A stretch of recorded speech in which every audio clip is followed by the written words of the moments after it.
There I was, standing shamefully in a courtroom, surrounded by demons on my left and angels on my right.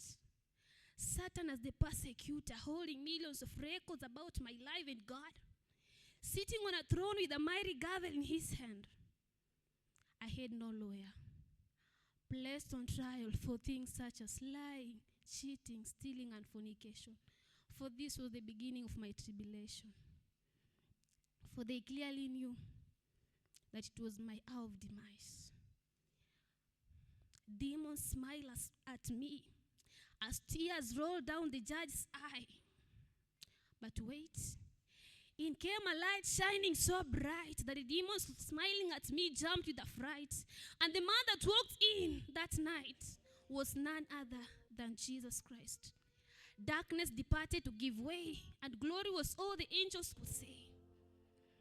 And the man that walked in that night pulled a lighter and set Satan's records against me on fire, and looked at me in the eyes and said, "Daughter, I will take the blame."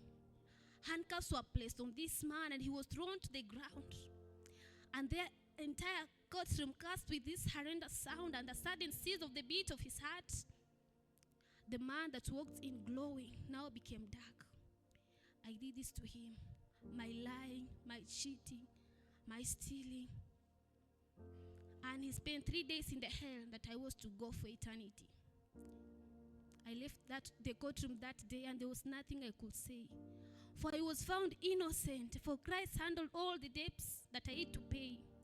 This type of love is more than you can give to a girlfriend, boyfriend, husband, and wife. This man died for me, and I owe him my life.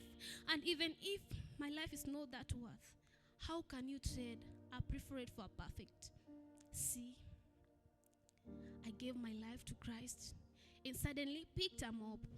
All the lying, the cheating had to stop, for my life had been bought. And it will be a shame to sit there and do nothing but let it rot.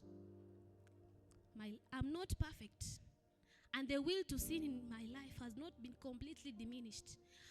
But I believe in Jesus' words when he died on the cross. It is finished. Thank you.